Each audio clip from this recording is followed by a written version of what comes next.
Web3 is changing the game, and it's time to get ahead of the curve. My name is Constance, and alongside me there will be 5 insiders to explain to you Web3 in the simplest term. Welcome to the future.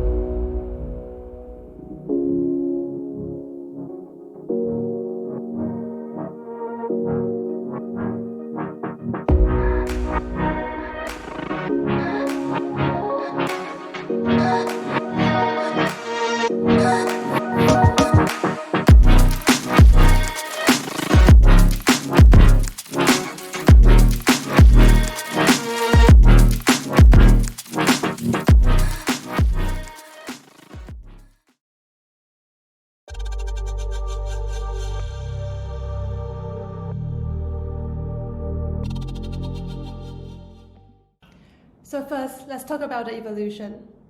The era of World Wide Web, or simply WWW, started in the 90s, where static pages were used to display information. And then, quickly in the 2000s, the emergence of social media platforms unlocked the endless demand for interaction. So with user-generated content and user data flooding in, the concern revolving around privacy, security, and transparency gave rise to the idea of decentralization and Web3, which is seen as the future of the internet. So here are 2 very good visuals that we see almost everywhere whenever we search the keyword Web3.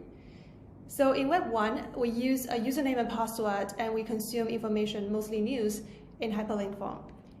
And then everything becomes more social media and interaction driven in Web 2. So we use Facebook, YouTube, Instagram, LinkedIn. And very quickly, these replaced the very old method of password login. And then moving into Web3, all of these are replaced by a single wallet login. It's not only where you store your digital assets, but also serves as your digital identity to access all the decentralized applications. One thing to highlight is that this digital identity is one of the most important drivers in the radical upgrade of the internet. So basically, a decentralized ID is a lifetime, portable, and verifiable digital identity that does not depend on any centralized authority. And fun facts, this topic has been discussed since 2015 by the World Wide Web Consortium. So what exactly is Web3? Very simple, it all comes down to trust. So the current centralized servers and management systems are exposed to a single point of failure, SPOF, where malicious actors may be able to take down the whole network by targeting the central authority. So Web3 technology, by distributing data across a network, makes it much harder for hackers to access or tamper with the data. And secondly, we are hearing increasingly more data breaches and scandals. So in Web3, we want to hand back control to the users so that they can choose who can access it and how it's used to avoid the abuse of centralization of power.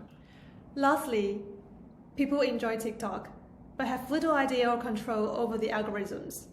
This is the same for many other scenarios like financial transactions, logistics, production, and more. So blockchain uses public ledger to make it possible to verify and track actions. In summary, this is how Web3 tackles the trust issues from security, privacy, and transparency aspects. One of the common things that people tend to overlook before they dive right into trading DeFi or buying NFT is understanding the big picture. It's extremely vital as it helps you to figure out which part of the ecosystem you want to be involved in. So essentially, Web3 consists of 4 key layers. The protocol layer being the soil of everything. So Ethereum, Binance Smart Chain, Nair are all considered as protocols. And services building on top, such as decentralized exchanges, storage, and smart contract auditing are within the infrastructure layer. And moving further up, we have the most familiar user case layer, where all the NFT marketplaces sit at. And the top layer is access tools such as wallets. So following these, we will start our learning journey from the very bottom of the protocols and then move upwards.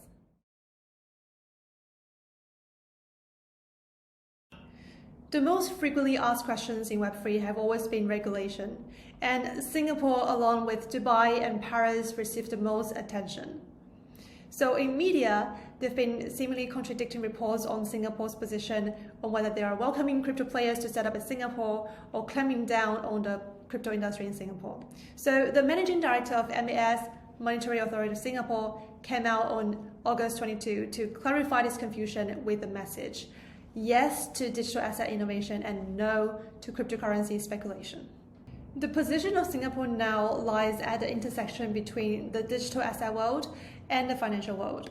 So for the latter, Singapore is already well established as a global financial hub alongside others like London and New York, with one of the most vibrant VC scenes. In the next 5 years, Singapore is looking to grow two core pillars.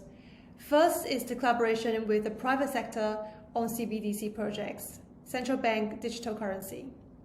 And the second is the tokenization of real assets. So here are some of the government-led projects in the plan. Apart from the big movement, the other important deciding factor for the industry growth is tax. So in short, profit from trading is taxable, and long-term capital gain is not as of now. And in terms of initial coin offerings, it varies according to the type of the coin. Alright, let's finish off the introduction with some forecasts. Despite being at a nascent stage, the industry has been evolving exponentially over the past years and at a much faster rate than Web2. Referencing the latest ARK investment paper, in 2022 alone, we saw plenty of events shaping and shaking the sector. But despite these events, they forecasted cryptocurrency and smart contracts could command 20 trillion and 5 trillion in market value, respectively. And the price of one Bitcoin could exceed 1 million in the next decade. But this is not investment advice. Please do your own research.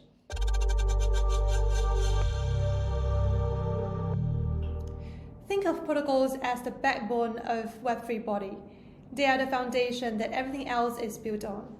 Some examples are Bitcoin, Ethereum, and Binance Smart Chains.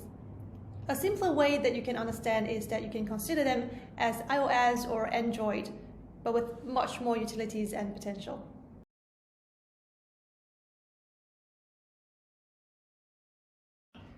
Layer 1 chains keep the Web3 world running. They are responsible for making sure that all the transactions are processed, validated, and recorded accurately. They're like siblings. Each with unique personalities, they may have similar features. For instance, they are decentralized, they use consensus for reaching agreement, and they all have their own currency. But at the same time, they are each one of a kind. In 2009, Bitcoin came into play as an experiment, offering two components. One, an internet-based asset, and second, the underlying blockchain technology on which that asset runs. And later in 2014, Vitalik brought Ethereum into the public eye to allow for more versatility in terms of building on the blockchain and the surrounding ecosystem. So if we want to say Bitcoin is the gold of the internet, then Ethereum can be considered as the oil. Starting from the era with the existence of smart contract, Ethereum is the elder sibling, is the one that invented smart contract. It's very well established with the largest ecosystem, but its scalability and performance limitation have led to the emergence of alternative protocols. So Binance Smart Chain is one of the earliest ones that emerged from Ethereum. It's designed to better support decentralized applications and decentralized exchanges with fast and cheap transactions. However, some concerns raised around its centralization and association with Binance Exchange. And then we have some top rising protocols. So for NEAR protocol is a sharding-based blockchain. Sharding is a high potential technology to solve the blockchain scalability issue, which allows NEAR to offer fast and affordable transaction while maintaining security and decentralization. And Polkadot, which aims to support interoperability between different blockchains. And then we have Algorand, which is focused on supporting decentralized finance and digital identity use cases.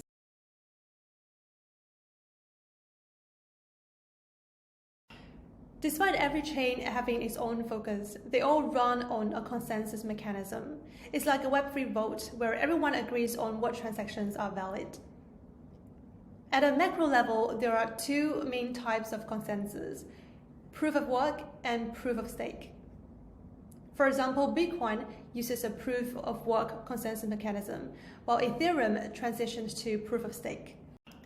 How proof of work works is that when a user wants to send a transaction on a network, it's broadcasted to all participants. And participants, also known as miners, perform a computationally intense task. It's like solving a very difficult math problem. And the first miner to solve the problem is allowed to add a new block to the blockchain and receive a reward. This whole process consumes a great amount of electricity and thus very expensive and environmentally damaging. So this gave rise to proof of stake, which is a better solution that instead of miners competing to solve a complex math problem, participants are selected based on the amount of cryptocurrency they hold and are willing to stake as collateral. So in proof of stake, they are called validators. Compared to proof of work, proof of stake has several benefits, including improved energy efficiency, faster transaction times, and reduced centralization.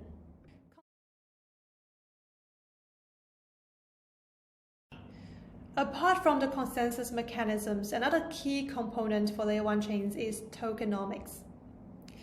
So there are three key roles that token plays in Web3. First is asset representation.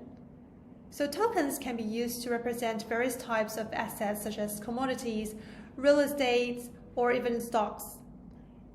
And by representing assets as tokens, Web3 makes it possible to trade and manage them in a decentralized and secure manner. The second role is as network incentives. So tokens can be used to incentivize participants to contribute or perform certain actions. So for instance, validating transactions that we mentioned just now. And last but not least, of course, as transactions. So tokens can be used to pay for goods or services within decentralized applications or to access certain features of the network.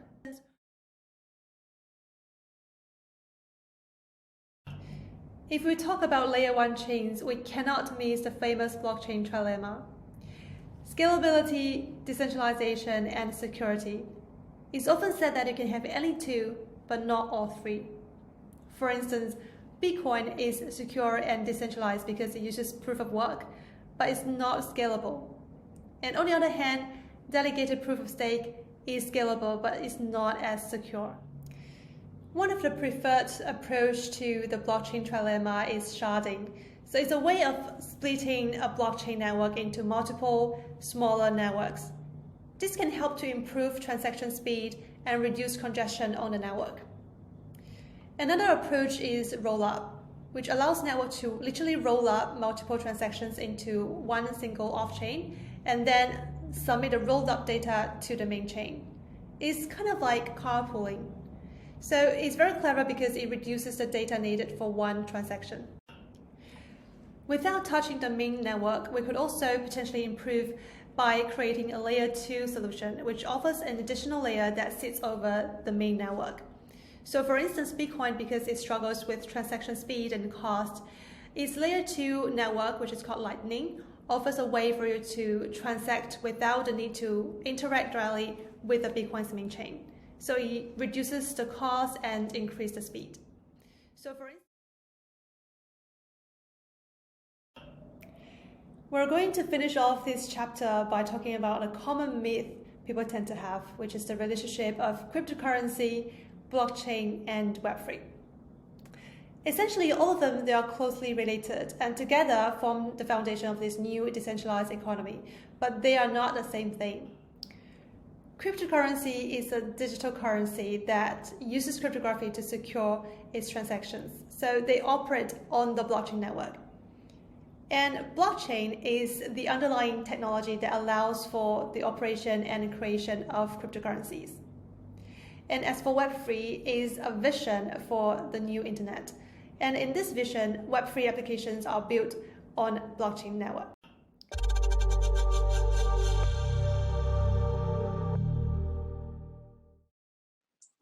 Hi, my name is Shan, and welcome to the exciting world of Web3, where the blockchain technology is revolutionizing the way that we interact with the internet. However, with great power comes great responsibility, and that's where security comes in. Security in Web3 is important because it's not just about protecting user data or preventing unauthorized access. It's about ensuring the integrity and trustworthiness of the entire blockchain ecosystem. Web3 attacks can potentially compromise the entire network, affecting all users and applications, making Web3 security extremely critical. In addition, once smart contracts are deployed, it can be extremely difficult to retract. This is both a key strength but also a challenge of the blockchain, which lies in the immutability of smart contracts. Being tamper-proof is great. However, this also means that deployments are irreversible, and the rules of a protocol cannot be modified once a smart contract is deployed on-chain. Lastly, exploits in Web3 are extremely costly.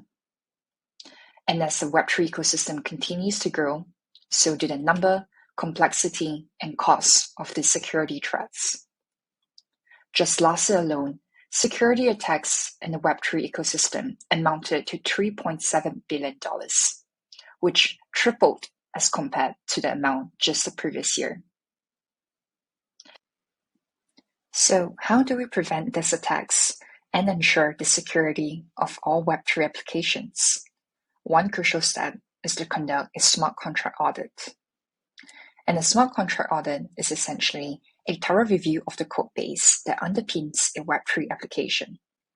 And this process involves identifying code errors, potential risk, as well as fixing the code to ensure that it adheres to the best practices and standards. And this is where we come in. SEDEC.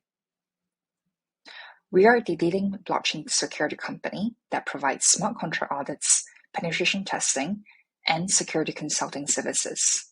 Our team of experts has extensive experience in blockchain security, having audited more than 4,000 projects to date and secured more than 300 billion in assets. And you might wonder, how exactly is a smart contract audit conducted? Well, security starts from day zero, and it should be integrated in all steps of the development process from the very beginning. Ideally speaking, it should be conducted in every single time where there's a major code base change. Most commonly, projects do a smart contract audit right before they deploy on-chain. And this is to ensure that there's sufficient time for a thorough audit and also time to fix any issue before they actually go live.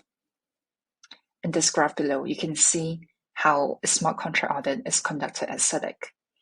After we access the smart contracts from the projects, we use a combination of automated analysis, formal verification, as well as a line-by-line expert manual review to produce a comprehensive smart contract audit report. Now, if you're curious to find out more about our work or do more due diligence on a project that you're interested in, you can head over to our website, www.sedec.com, where you can access a comprehensive view of all smart contracts that have been audited by SEDEC.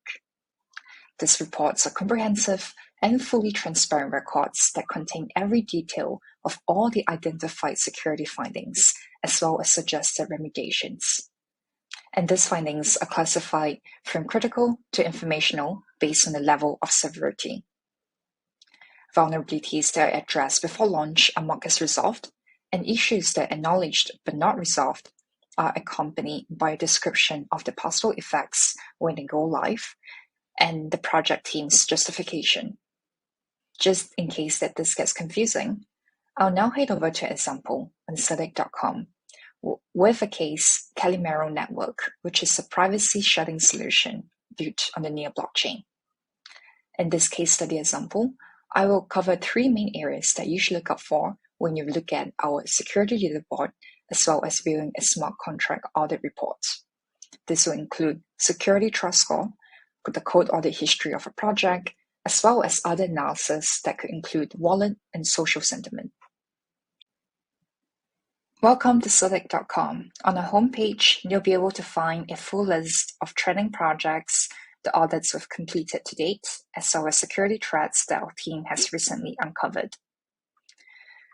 Now let's jump straight to a case study example.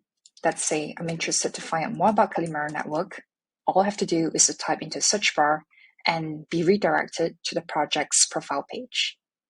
This is Calimero Network's project profile page, and on the right-hand side, at a quick glance, you'll be able to see the security trust score. This is a very handy indicator if you want to measure the relative security risk of a certain project, and the higher, the better. On the right-hand side, this is a quick summary of the audits that they've done to date, the onboarded date, as well as a link to all of the social channels, including website, Twitter, and Discord. As you scroll down, you can also take a deeper dive into the code audit history. For instance, there was a total of 24 findings in the previous audit, and Calimero Network has taken proactive action to resolve majority of the findings. If you're particularly interested in a certain section of the code audit, you can also scroll down to each category and click on any issue that you're interested to find out more about. If you're curious to learn what were the two major issues that Calimero Network has resolved, you can click onto this, and in this table, we will summarize what the issue is, what does a attack scenario look like, as well as a security recommendation that our team has proposed to Calimero Network. At the very last part, you can read in detail what action did the project has taken to resolve this finding. And of course, in this case, this issue was elevated. As you scroll further down, you can also look at more analysis on the socials that's powered by our 24/7 on-chain security monitoring tool called Skynet. In this analysis, you can look at the change in the followers, the tweets, as well as sentiments around the price and social. I hope this case example was helpful in helping you to conduct more due diligence on the project that you're curious to find out more about. Welcome back. I've now come to the end of my sharing session. If you'd like to learn more, join us in our mission to secure the Web3 world. This is proudly presented to you by Sedek. Do give us a follow on Twitter, and feel free to drop me any questions if you have. Stay safe.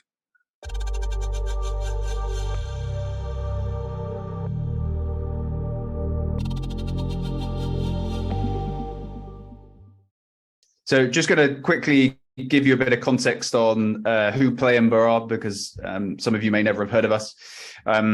We're like a legit Web2 mobile game studio. Me and my co-founder Hugo have been making games for a long time. Playember is about 1.5 years old. Our games team, we've had over 100 million downloads. We have 5 million plays of our games. And we started our journey into Web3 just trying to figure out where our place was, right? What we could bring our players using Web3 infrastructure. And it's something I'm going to talk about today. We've got a really cool team, developers, very kind of tech heavy, Unity artists, 3D artists, game designers. And really our vision was Web3 meets Web2, right? We kind of describe ourselves as a Web 2.5 project, and our vision is all about, and our product is all to sort of how can you mass onboard just mobile gamers into Web3 and actually make blockchain invisible, right? They should never worry about tokens or exchanges or wallet creation. They should just be having like loads of fun in mobile games. So that's really what we built. Some of this, hopefully, you're going to see in January from us. Like we've partnered with some amazing artists and near projects just to do some really fun stuff for all of you and all of our players in our mobile games about collectibles you can win. Kind of really quickly on our project. Sorry about the weird animations. We're still in private beta. We're already a top 20 blockchain game on DApp Radar, which we're super proud of. We've got 40K weekly active wallets already. Seeing just amazing stats for the technology and Web3 infrastructure we've built. And we're just really passionate about supporting like the mobile game community just to make amazing games on the blockchain. Recently closed our funding round, just super honored to have some amazing Web3 investors behind us. Our round was led by Yida and his phenomenal team at Shima Capital, and just some amazing folks that are sort of big supporters of Near on there as well. People like Lyric Capital, Warburg Ceres as well. Big Brain Holdings with Near Big Brain. So definitely follow him. But anyway, I'm just going to talk to you briefly about like, if you're thinking about building a blockchain game, where should you start? So I'm going to hit you with this, right? Do you or should you even build a blockchain game, right? And it's a weird way to start a presentation, but it's a really important one given the sort of crypto winter that we're in. So what do I mean by that is, what is your vision for blockchain in your game, right? What role or purpose should blockchain serve in the game that you're making? And I think that's actually where you start. Even before you think, oh, I want to make a blockchain game, go through the process and decide what's the meaningful role for blockchain in your game. Because maybe, as I walk you through this process, maybe the outcome is just make a mobile game, right? And it doesn't need blockchain in it at all. And when you're thinking about this game and your game idea, like, your competition is existing mobile games that, you know, all of you probably play every day and that you love, right? That's actually who your competition is, because mobile gamers aren't just suddenly going to drop 8-Ball Pool or Stumble Guys or Clash of Clans just because you decided to make a blockchain game, right? They're looking for these kind of games, but how you can, you know, your vision for, you know, like a Web3 game, but making these type of games better. And actually, there's a lot of excitement about like Web3 gaming, but unless I miss something, like mobile gaming, console gaming, like is still doing really, really well. Like collectively, it's like a $93 billion industry. So make sure you do your research on the actual game and the game design.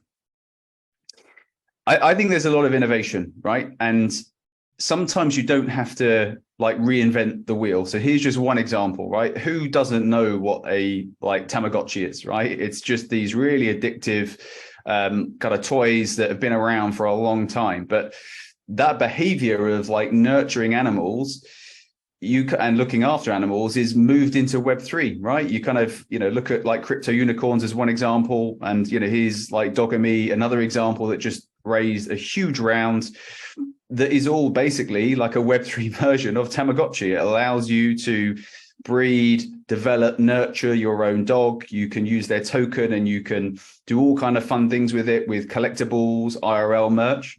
So, you know, when you're thinking about making a Web3 game, you know, play around here in this kind of space, right? Think about something that could be really, really reinvented with like Web3 technology.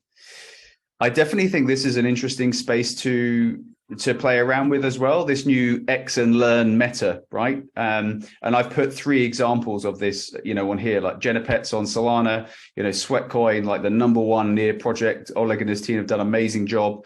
And then obviously Steppen, that I'm sure you're familiar with.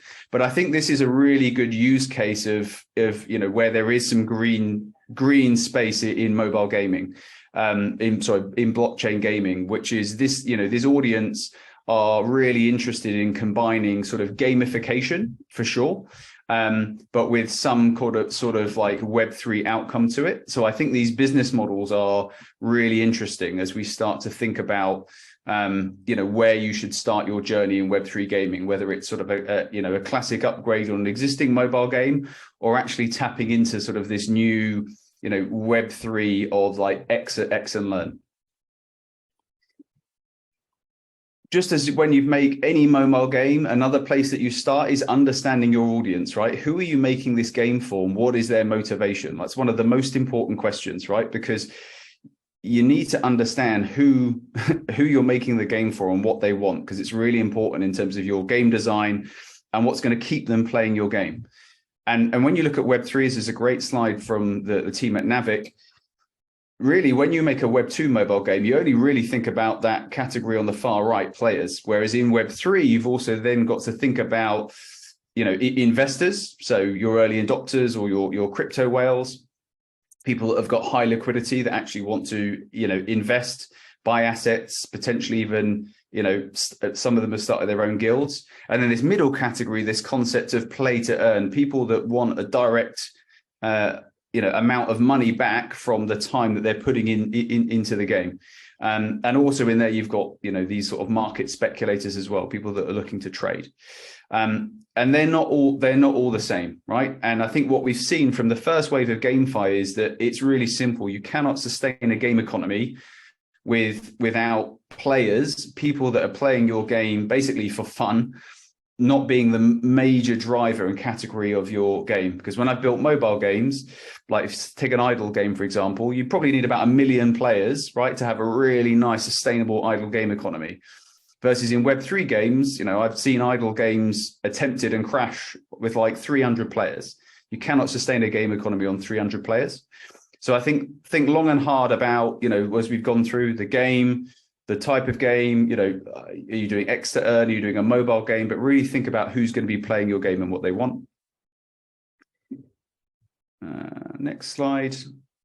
Sorry, the animations are really weird. So for me, then you need to make a decision, right? Am I making GameFi? And you'll hear this word a lot. So GameFi, and this is a quote from the CEO of Axie. He's got a great video on Twitter, check it out. But GameFi is gamified finance, right? It's about gamified staking. It's about XP. It's about yield farming.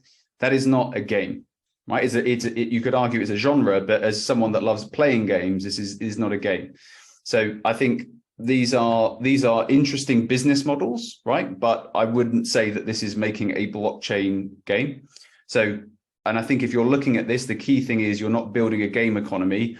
This is really what you're doing is you're building a tokenomic model to enable the sustainability and tradability of a crypto token versus blockchain games. And I've put a couple of examples on here. Got World of Abyss, like awesome team building on there. It's in the App Store. You can download and play it. An example here, Blast Royale, they're building on Polygon from First Light Games. These are actual real games, right? And the difference is it's an actual game. The player motivation is you just want to have fun and play an amazing game.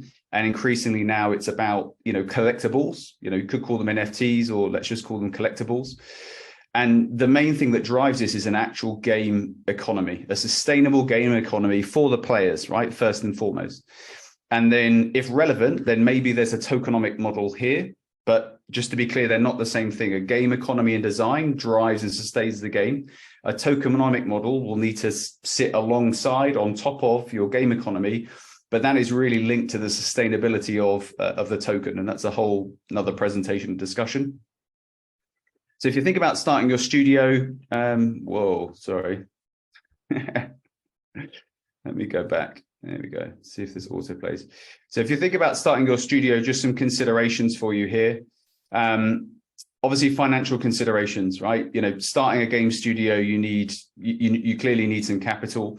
So you need to think about really the pros and cons of the two approaches I've walked through. Definitely some technical considerations. You know, if you're making a mobile game, you've got your Unity game engine, and then you've got your unique programming languages on top of that, depending on the protocol that you build on. Hopefully it's near, which is why you're here. As I've mentioned, depending on GameFi, blockchain gaming, you know, you've got to think about game design and or tokenomics. And community building, right? In mobile gaming, we never really have to think too hard about that. You've got the very clear user acquisition and growth model, whereas in Web3, it's all about building this active community on Discord. You know, the traditional model is then you sell your NFT to get liquidity in, not so much now with the free mint meta, and then some sort of IDO as a way of potentially funding your game development. Some of the challenges definitely that are still being ironed out in Web3 is around distribution and audience building. You know, I think, as I mentioned, the NFT meta has changed with sort of basically this idea now that NFTs are almost like an on-ramp for players. They should be free. They shouldn't be a paywall where you've got to pay $100 to play a game, because that just doesn't make any sense. Like in Web2, you just go to the app stores, you download a game and off you go. You don't have to pay like, you know, $500 to play a mobile game. I think there's some consideration about platforms. Certainly this first wave of blockchain gaming, a lot of games were browser-based, partly because of some of the rules around the app stores and on and off chain. But really excited to see this next wave of blockchain gaming powered by mobile. Complicated wallet is set up. You know, I'm sure, you know, that some of you have experienced maybe some other protocols where you've got a bridge, like, you know, L1s and L2s and swap tokens to even play a game. Again, for mobile gamers, that's just way too complicated. You know, one of the reasons we're building on Near is the onboarding on wallet is just incredibly simple. And then, you know, fragmented game discovery. I think you have an amazing guild model in Web3, but it is heavily decentralized. So, you if you're making a game, you need to, and you've got a guild model in there, you need to build very strong relationships with each of the individual guilds, versus the sort of blockchain gaming distribution model is, you put it in the app stores and anyone in the world can download it. So just finishing off, the obvious question I always get asked is, how do I raise capital? Where do I start? There's amazing grant programs within the NEAR ecosystem, the Foundation, the Human Guild, the DAOs.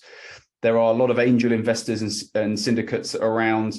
If you're making a blockchain game, can you actually design your game in a way where, you're making money from ads and in-app purchases, right? And even potentially NFT sales. And despite the market we're in, there is still a lot of appetite from VCs to, they're looking 3-5 years ahead now. Like, where's the next supercell going to come from? There's still a big appetite and belief from VCs that we're at the very early stages of blockchain gaming and supporting teams. There's also the Web3 publishing model. I've put some examples on here. I think some of these are going to be the leaders in Web3 games publishing versus Web2. But the commercial model here is they will pay you to basically potentially co-develop a mobile blockchain game, and then they take care of a lot of the back-end Web3 piece and tooling, marketplaces. Usually it's on a rev share model. Usually you will have to build on the protocol that they've basically aligned themselves to. But I think there are pros and cons of this approach. I just wanted to highlight that this is an option for some studios. NEAR Gaming, it's a really rich ecosystem. There's just so many great companies and builders already in this space that you can reach out to and help you. I've just put some examples on here, tooling and infrastructure, like Ren's at Breeder DAO in terms of creating assets, myself and the team at PlayEmber in terms of the SDK infrastructure to help, power your mobile game and instantly turn it into a Web3 game. You've got a couple of great studios like Metamon and Crystals of Narrowmans that are building amazing mobile games. They've got a lot of experience that you should reach out to. And the team at Human Guild that have been supporting like gaming projects on NEAR since almost day zero. So there's a lot of support for you on NEAR already. And just some wider industry resources just to finish on for you. Elite Game Developers, it's run by Joachim, who founded Next Games, an incredible entrepreneur. There's all kind of Excel sheets in terms of like cap table modeling, just really important stuff for game studios founders there. Navic, I've mentioned already, just an amazing newsletter, loads of podcasts on there. Shameless plug for one of mine that I did with Quinn from Axie Infinity, talking about Web3 growth hacking. The NEAR community, the foundation, reach out to some of the team here. The Telegram channel, we can connect you with whoever you need to be connected with. There's the NEAR Games community on there as well. You'll find them on Twitter. And, finally, crypto Twitter is amazing. There are so many spaces and just people just openly sharing knowledge. It's just impossible not to meet people on Twitter or go to spaces and learn something.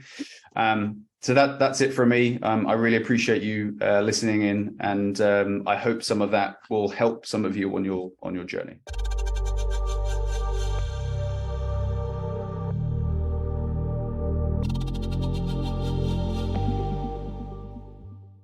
I guess today's topic that I was asked to share a bit more is essentially getting to the basics, right? Getting the basics of DeFi lending, trying to help the audience to understand how the mechanics works, and also some of the pitfalls to look out for. But before that, maybe just allow me to quickly introduce Origami beyond what Han has mentioned. So essentially, we are a money market. So what that means is that users can come to our platform to either deposit to earn interest or to borrow as well. But before you borrow, you have to over collateralize your assets. So our role within the ecosystem is to help the ecosystem to aggregate the liquidity within DeFi and allow other projects to build on top of us. Some of the high level numbers that we have is that since launching in March earlier this year, our average liquidity is 50 million US. We have executed a lot of liquidation since launching, 4 million. We have a total active users of 8,000. And of course, a very important metric, which I'll explain in more detail later, is that our lifetime bad debt to date is it's zero, right? So that's a very good kind of a brief introduction of Origami.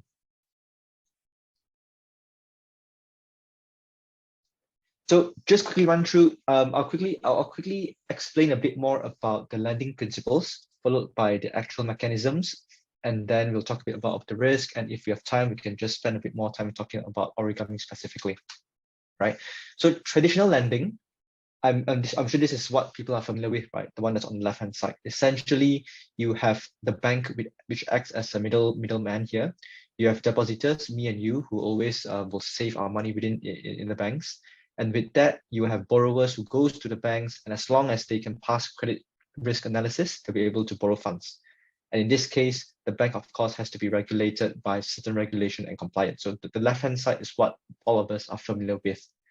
DeFi lending, however, we have quite a few different players, and because of that, the model is slightly different.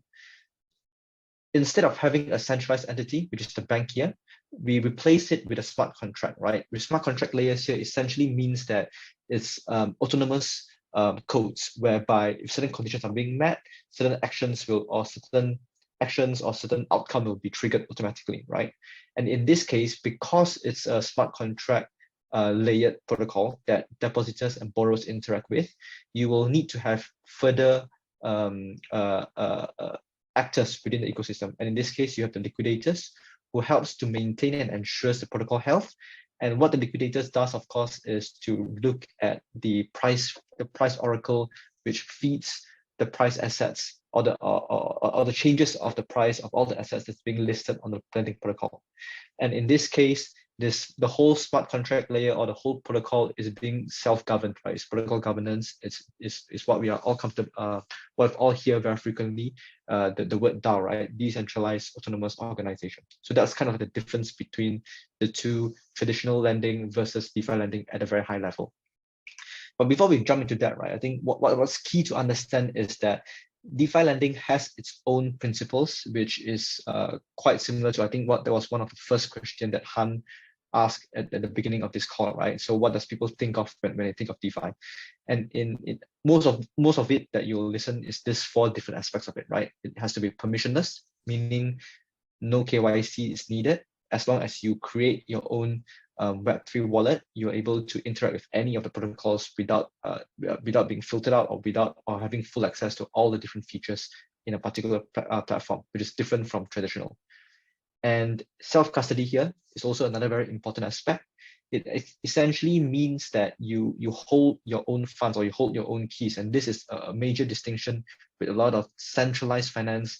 And recently, of course, we have seen quite a few different incidents, including FTX as an example, whereby because the decentralized entity itself collapsed, and with it goes with all your funds and all your savings that you have, all the assets that you have parked with that particular entity. This, of course, shouldn't happen in a pure DeFi kind of structure where you have each of the users have self-custody over your own funds, which is held within your own wallet. The third aspect is self-governance. I think I've covered that briefly before. Essentially, what this means is that instead of having regulators to step in or to set the rules that you have to follow by each of the,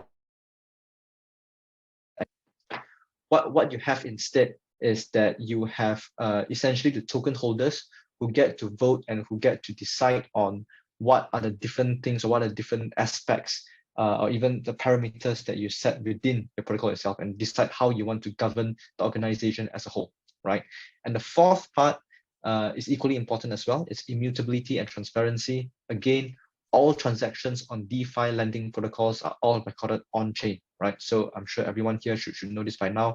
On the blockchain, essentially, that's the major difference between a blockchain application versus a non-blockchain application, which is the part where everything is being recorded on-chain, and once it's done so, it's basically immutable. You can't change it unilaterally, right? So all these principles that you see in DeFi is all of them are applicable to lending platforms on DeFi as well. And because of this, there are some unique kind of like designs that we see in DeFi lending, which I'll explain in more detail in the next slide. Okay, so to go into a bit more detail, essentially, what if you can use this like simple image to explain the whole mechanism.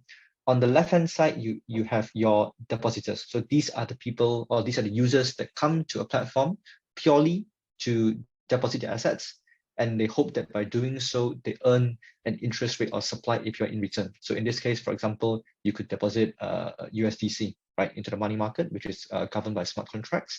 And in return, you'll receive what we call either the C tokens or A tokens. Basically, they represent different tokens that different lending platform gives in return.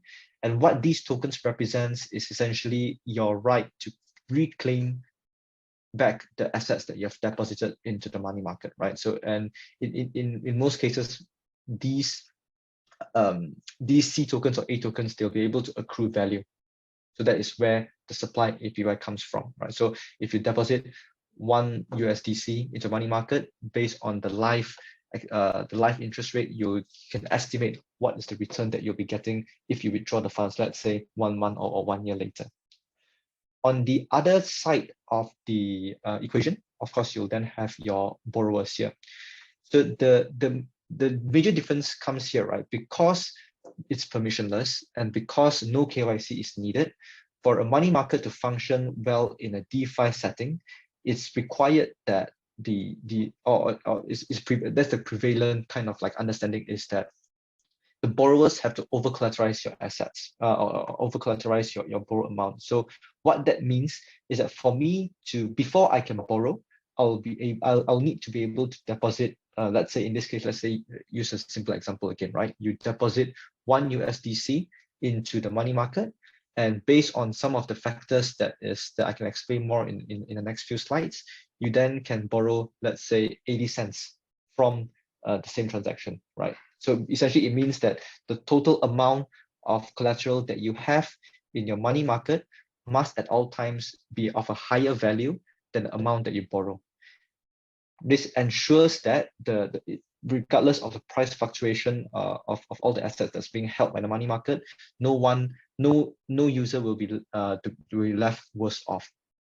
And of course, to do this, from the borrower perspective, they have to pay interest rate, right? So from the borrower's perspective, you are when you engage in the action of borrowing, you have to pay a certain interest rate, and that borrow APY is what contributes to the supply APY that the depositors are getting. So in all cases, if you put away native token rewards, what you'll find is that what the depositor earns in terms of the supply APY will always be smaller than what the borrowers are paying, right? That's just the mechanics of it.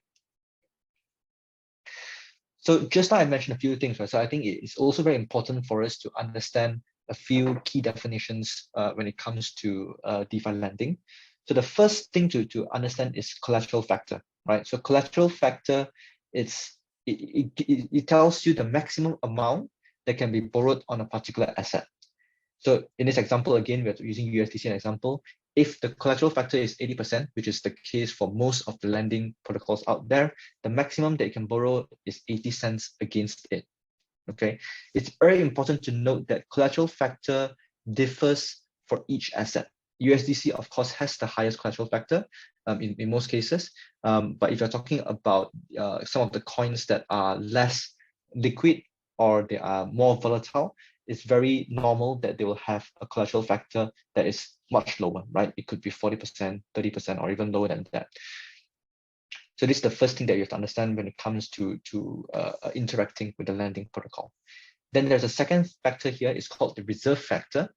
Reserve factor here essentially means the percentage that the borrower, basically the percentage that the interest paid that accrues to the protocol. So in this case, if you look through the white paper or documents of some of the lending protocols, and it tells you that the reserve factor for, let's say, USDT is 10%, what that means is that when you borrow USDT from this lending protocol, 10% of what you pay in terms of interest actually goes to the protocol, right? So that is the major source of revenue for lending protocol. So a reserve factor usually, again, it can differ according to each asset. It depends on how the lending protocol wants to design their reserve factor, but this gives you an idea about the revenue stream and also the financial health of a particular lending platform. The next definition that I probably want to explain a bit more is the borrow utilization, and this is very important. Essentially, it is the percentage of what you borrowed, total borrowed against the total deposited collateral. Okay, so example, 80% borrow utilization basically means that the user has borrowed up to 80% of the total deposited collateral, right? So essentially it's the amount that you have deposited multiplied by the collateral, right? You have borrowed up to 80% of that. And the reason why borrow utilization is especially important when it comes to interacting with lending protocol is because of liquidation. Again, liquidation, I think it's a keyword that was mentioned at the start of this call. So liquidation on lending protocols typically happens when your borrow utilization is more than 100%, right? Or more than one, because that essentially means that your total borrowed amount is larger than what is allowed by the protocol, right? And when this happens, liquidators will come in and they will force sell your collateral such that they'll be able to balance up the assets that's being held in the money market, right? So these are just some of the few key ones that I've just pulled out just to help you guys to understand a bit more about how a lending protocol functions. Now, the next one that I want to just cover as well, which is very important, is the risk that's involved when you interact with lending protocols like Origami or any other lending protocols out there, right? The first one that I want to mention is the smart contract exploitation. So essentially, remember what we said about how we have replaced the central entity with smart contracts, right? So essentially, the smart contracts, in effect, governs all the activities that's happening on a DeFi protocol. And if the smart contract is exploited, you might face the situation whereby assets can be drained, or there might be some bad debt that's being accrued. So this is the part where it's important, right? When you look into, before you interact with any of the lending protocols, typically what you do is you have a quick check about whether their smart contract has been audited, right? So this is one of the things that users typically will do. The other risk that you face as a user is asset price volatility. Remember how we talk about borrow utilization, whereby you can't exceed, the amount that you borrow can't exceed the asset that you have deposited. So this is of course, well, if let's say for example, if today I deposited $1 of USDC and I borrow to the maximum of Bitcoin, right? The next day the Bitcoin prices increase. So what will happen then is that my borrowed amount is actually larger than my deposited amount, and that will trigger liquidation. So that is the second risk that users face, which is the price volatility. You might not intend to take up so much risk, but because of the price volatility in the market, you might be kind of like liquidated without you knowing, right? The third one is asset price manipulation, and we have seen this kind of attack vectors in a couple of DeFi lending platforms over the past few months. Essentially, what they do is that the attackers, they will manipulate the price of the assets that's being listed on the money market. They might choose, right, because the liquidity is much thinner, so they might choose a particular crypto or particular asset to manipulate their price, and because of that, allows them to borrow or to drain the funds from the money market. The fourth one that we've also seen before is Oracle price fit manipulation. Remember how we mentioned that in the money market, the money market depends on oracles to update the prices of all the assets. So there are cases where, because the Oracle price fit is not updated, right, it doesn't update quick enough, and what happens is that although the price of a certain asset has drastically dropped, but it has not been reflected on the money market, and the users basically can get to exploit that. Okay, Oracle price manipulation is also something that we quite commonly see in DeFi lending platforms. And of course, the last one here is liquidation failure. So typically, when these things at the top happens, the liquidators should come in and should start to liquidate the amount or the borrowed amount, or sorry, they will try to liquidate the collateral that is being of the users that have higher than 100% of utilization, board utilization rate. But there are cases, of course, where again, it can, because due to price feed not updating correctly, or there might be some smart contracts that's being exploited such that liquidators are not able to do that in a manner that is timely, and hence all of this will cause bad debt. And bad debt essentially is one of the most important metric when it comes to lending platforms. So before you interact with lending platforms, always look at their bad debt. Bad debt here, essentially platforms that have bad debt, that's a high bad debt, are at risk where basically what that means is that if as a user, I might not be able to withdraw the full amount of the asset that I've deposited in, right? So that's the simplest way to understand it. If I interact with a platform that has a high bad debt, I can put in $1 today. If everybody else withdraw all their funds tomorrow, then I will not be able to withdraw my funds, right? So which brings me to this next slide.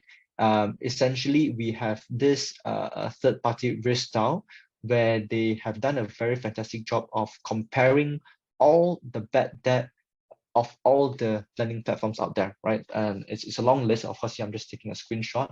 But here, what they have done is that, for example, for Aave, right, you could see that they have a bad debt of 2.15 million.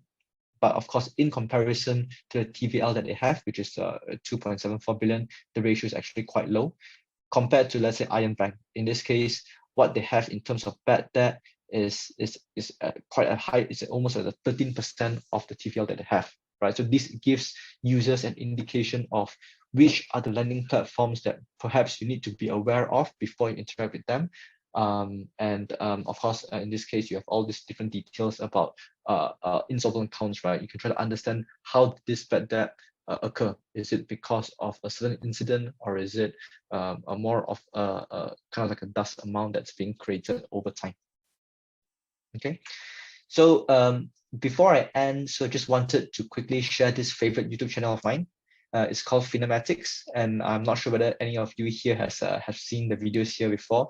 But what I really love about this channel is that they really do a very great job about explaining all the kind of like events, or all the kind of different mechanisms that it's within DeFi. And I myself have learned a lot from Finematics, and I really want to recommend this to all the audience today.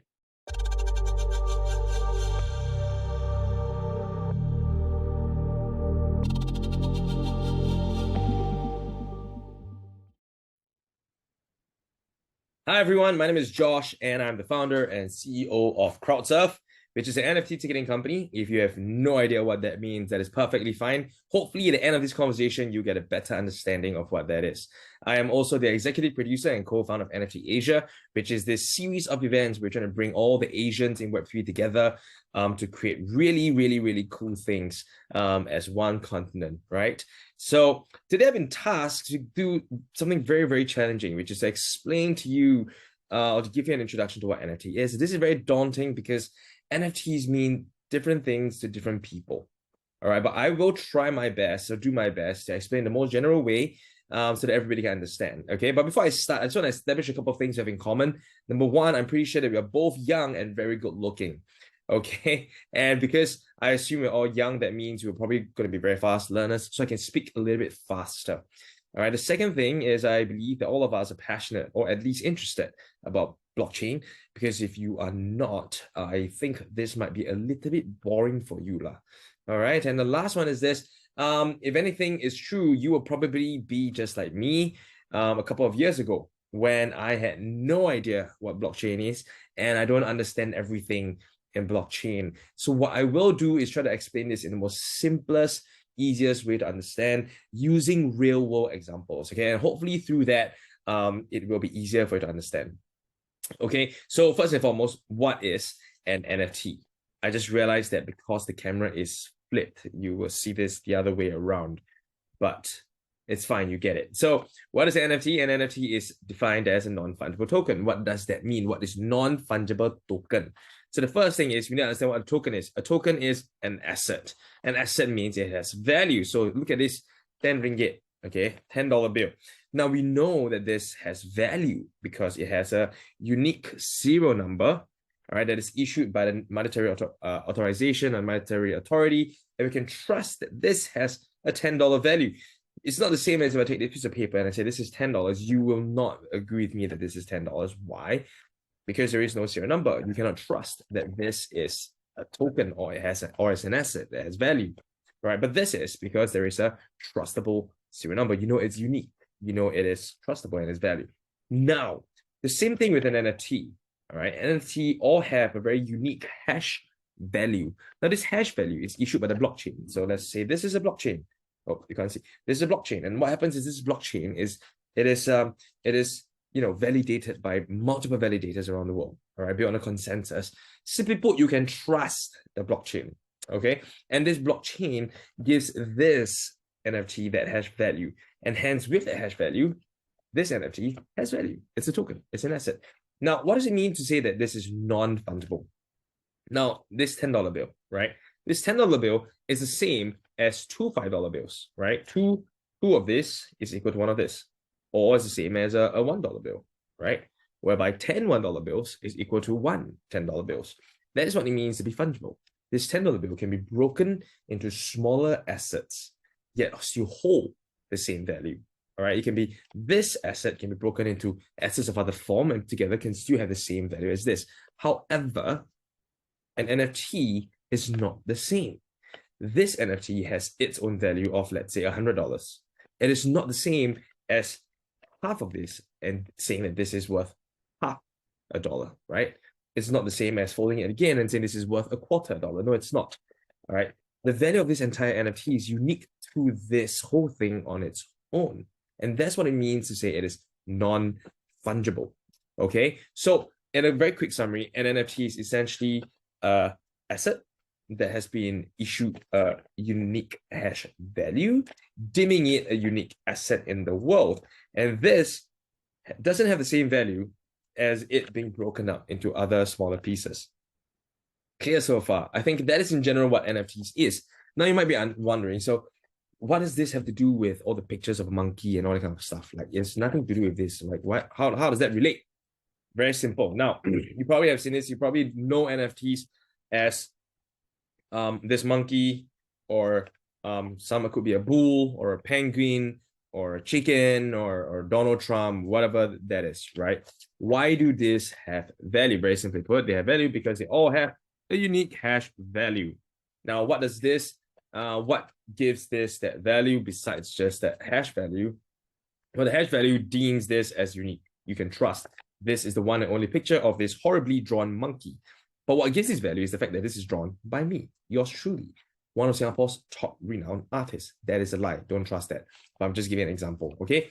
Now, it could be drawn by Van Gogh. It could be drawn by Da Vinci. It could be drawn by so many different people out there in the world. Essentially, what I'm trying to say is because this is an art piece drawn by the artist, and that hash value deems this as unique, hence, this has value. It could mean a lot of other things, like the meme cat, the neon cat, sorry, right? That neon cat that flies, a rainbow coming off his ass. Well, that, right, has been minted as NFT, and with that hash value, you know that is the only one out there with that neon cat, simply put. So that is what it means to be an art NFT. But today, there are so many other reasons why this NFT has value. Like what?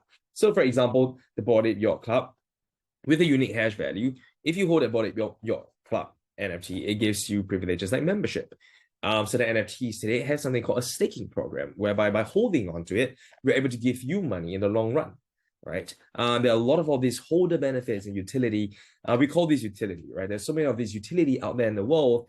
It's endless, okay? And for me to go into that is going to take up a lot of your time. So what I'm trying to say is that all these NFTs are unique because of the hash value, and a lot of real world things like membership programs, events, give these NFTs real tangible value. And now that brings me to the last point of today. So what are these use cases of NFTs? Well, for the first and most simplest one, I would say it is used as tickets, right? My company, CrowdSurf, what we do is we take a ticket to an event and we give it a hash value. Traditionally, people will write that serial number down, right? But you can't quite trust that serial number because if you buy it from a secondary market, somebody could have photoshopped that ticket. Somebody could have photocopied the ticket and send it to you. But if it's a NFT, what we do is we take that unique hash value, we put it on the ticket, and you know that this one ticket cannot be fake, and it's the only one in the whole world. What does this do? Well, for one, when you buy a ticket from the secondary market, it means you will not get scammed. You see it, you can trust this is real, right? But it also means that your ticket becomes yours and truly yours. You truly own this ticket, and it brings out a lot of, sentimental value to you as a ticket holder. Now that's about it, but there's a lot of other utility which I will not dive into today. But what else can NFTs be used for? Well, people have used membership clubs. When you go into a country club or a community club, you want to verify that you are a member. You need to show them that you have the NFT. Very similar to like the board that was explained to you earlier before. What else? Today, there are a lot of other use cases, something like for example, POAP, Proof of Attendance Protocol, which means if you go to the event today, you are here, right, watching my video. Now I take out this QR code. I'm just kidding, there's no QR code. Okay, but imagine if I pull a QR code and I say, if you scan this QR code, okay, I will issue you an NFT.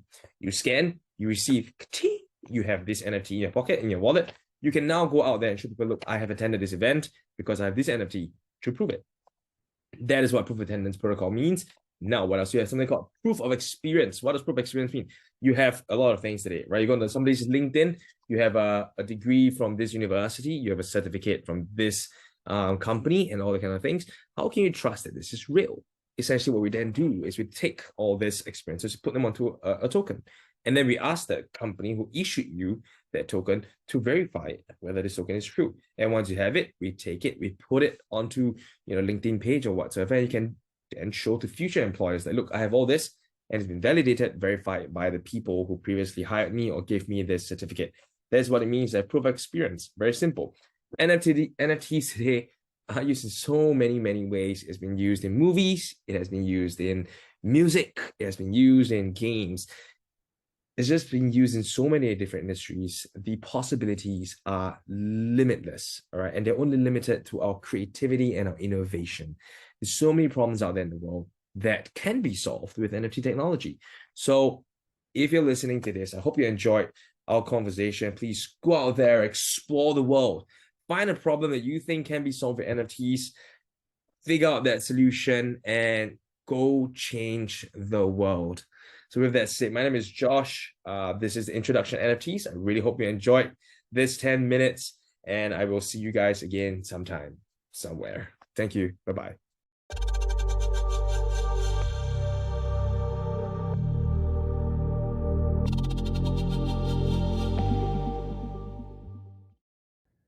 All right, guys. My name is Jay Zhao. I'm a partner at Leonis Capital. So today I want to talk about how we think about AI and Web3 and why we're excited about it. And throughout, I will give you some examples, including companies that we have invested in and also some companies that we're tracking as well. So before we start, I want to introduce a concept, which is a framework that we use at Leonis Capital when we evaluate these type of technology and the companies within this space. So one of the concepts that we say and we believe in is called super cycles. So for AI and the Web3 companies, we believe they have profound impact on human society over the next 50 to 100 years to come. So if you look at this chart or this graph over the past 100 and 200 years, human society, we have experienced a lot of technology breakthroughs. And then from there, the society benefit tremendously from this groundbreaking technologies. So start from steam engine to railway, to electricity, to automobile, to information technology, or the internet as we know today. That's the latest technology breakthrough. But for the next decades, next 30, 50 years to come, we believe we're even in a more exciting time that's powered by AI and decentralized protocols. So we have different breakdown and our own view in terms of how these two spaces develop separately. But today I want to talk about the intertwined dance between these two sectors. Because we have spent so much time looking at companies in this space, I think at some point you have to step back and think about what is AI and what is Web3 from first principle perspective. So if you think about information technology, including AI and Web3, at its core, it's all about data. It's all about how data being created, generated, and then being stored and verified. So over the past few decades, since the invention of internet, data has been handled in somewhat centralized way and somewhat hard-coded way. Like that's how we program in a very static database fashion. Now, what's going to happen and what's exciting about AI and Web3 is, in essence, AI is about how data is being generated in the autonomous way, almost. And well, Web3 is all about how data is stored and verified in a decentralized, trustless manner. And that's super powerful. Usually, once in a decade, you only get one. But I think we're fairly lucky in terms of where we stand in this historic trend. We happen to have these two very exciting, groundbreaking technology that's coming at us. So, in the next few tabs, I will show you some examples to help you get an idea of what does that mean with AI and Web3 intertwined together. So now if you think about the data at its core and using that as a framework, then one of the easier application, if you were a founder, is to do something like analytics. And that makes sense. There are tons of data in terms of trading data, in terms of investing in crypto. Those type of data could be valuable both to retail investors as well as institutional ones. So some of the names here has been around for a long time that you might have heard of, and indeed is a valuable tool. And if you think about in the real world, it's very similar to Bloomberg terminals in the traditional finance world. So you have applications that are tackling the data problem, the data insight problem, turn them into analytics for better trading and just better insight for investors and traders. Now, what else can you do? Some of the list here, they talk about NFT stuff, which we can mention that a little bit at the end. But if you think about the data side, the trading data side, there is one thing that you can do and hopefully move those data in a more autonomous fashion. So one of the company that we invested in is called Semiotic Labs. So they're a bunch of data scientists. They specialize in solving the inefficiency of data movement across blockchain.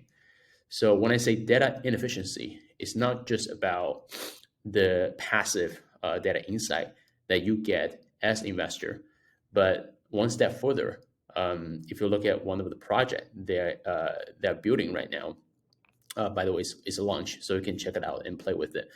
So they have built Odo's protocol, which is an aggregator for decentralized exchanges. So what it does is that Odo's protocol is powered by a dynamic AI algorithm. It offers the most real-time and most dynamic and most nonlinear trading route for your token swap need. And in return, you get the real-time pricing, at the same time the best pricing for the multi-token swap. So that is an example of using AI to solve the blockchain problem. In this case, you actually have an active AI agent in the blockchain and doing the token swap for you, and therefore reducing the fees and give you the best economics. So that's one example in the AI and Web3 space. Now, there are a few others, and I will talk about these few others. I will start with some PR articles, and then we can go into their website. So this one, they raised $40 million by Andreessen.